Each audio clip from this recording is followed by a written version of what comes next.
they are getting weaker and weaker by the day. And I'm very hopeful that it will not take us more than a month to recover the old territories that hitherto have been in their hands. Where are the jihadists? Where did they go? Well, I think they have a lot of linkages. You know, the whole West Africa into Central Africa, going to North Africa is a free world for them.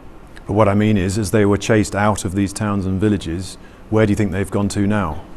No, that's what I'm saying. Whenever the pressure is on them, they escape. Of course, some of them, through the exchange of fire, may die in the process, but a number of them just escape.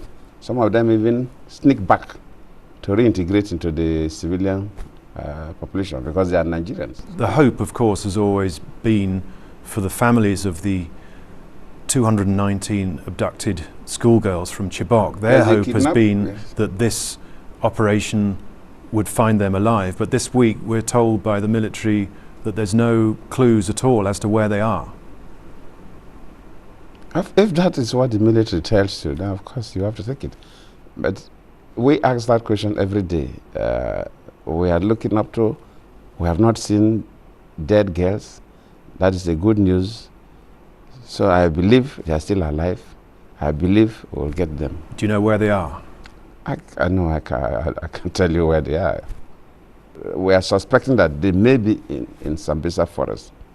But one cannot say categorically, but we are suspecting that the bulk of them may be in Sambisa forest. Many people are questioning how on earth has it been that during these last just few weeks, less than 6 weeks, the whole picture has changed in the northeast. These towns and villages have been taken back, and they're wondering why that couldn't have happened months or years ago, why it's happened right now. Yes, I agree. At the beginning of the Boko Haram, we never expected that they would build up that kind of capacity. We underrated the external influence. For Nigeria, since after the Civil War, we've not fought any war. We don't manufacture weapons. So we started to look for how to re-equip our army and the Air Force. But this is the giant of Africa, Nigeria. How could it have got to this stage? The weaponry of the military was so degraded that they weren't able to hold on to these towns and villages. When, you know, this is an oil-rich nation, the budget now is about $5 billion a year for security. For many, many years, each government has had a lot of money, governments before you. How do you think it got to that stage where there weren't the attack helicopters, the tanks, the armoured personnel carriers and the weapons to take on Boko Haram? Information is that these things were not there. I was not in charge. I cannot speak for them. But do you think it's down to the fact that a lot of the security budget must have been looted during those years? The fact that people weren't buying, people were not buying the equipment? I can't say so. But what I can say is that it's not as if government has done nothing. You have the weaponry now. We don't manufacture weapons. When you place order for weapons, it takes some time before you receive them. Weapons are not what you enter. They are not packets of cigarettes. It's not what you enter the store and pick them. But what I promise Nigerians is that we'll rout Boko Haram. What do you say to all the families, though, that have lost their loved ones during this 5-year period, 5 or 6 years? Whatever goes wrong, I accept it. Whatever goes right, I take the glory. So I'm not shifting blames. I'm only trying to explain to you. But you appears not to even appreciate what we are doing. You're so hooked on to a particular opinion, which is unfortunate. But I'm just telling you. But we can't forget that people have been killed. That's the thing. We can't just say everything's fine now because the towns and villages have been retaken. Sad. Whenever I hear that somebody dies in Nigeria, whether it's a Boko Haram or a security personnel or a civilian, I feel pain because they are all Nigerians. No president will be happy to be losing citizens. Mr. President, there's an election coming.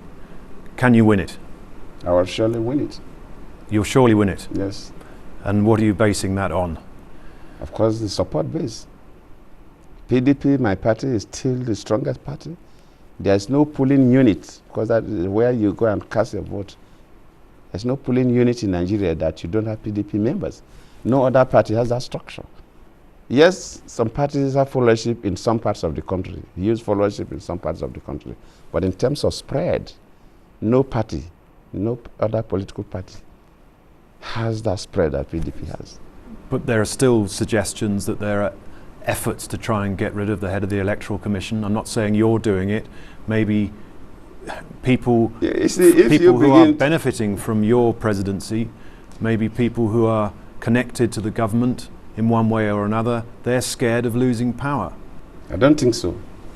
I don't think so, because you haven't met any of them. You see, one thing people should know, it's not what people talk on papers. Nigeria has a law, we have a constitution. This democracy is based on that constitution. And that constitution says the president will not stay more than 4 years. This government must end on the 29th of May. And elections must be conducted not less than 30 days to 29th of May this year. Will you concede gracefully and call on everybody to be peaceful and accept the result? Look, I've said this severally. Anybody that loses election will go. Will you lose election and still stay on? How? President Goodluck Jonathan, thanks very much for talking to us. Thank you. I hope we can have another interview, whether you win another term or whether you become an ex-president. Well, I will grant you the interview maybe after the election, because I will surely win.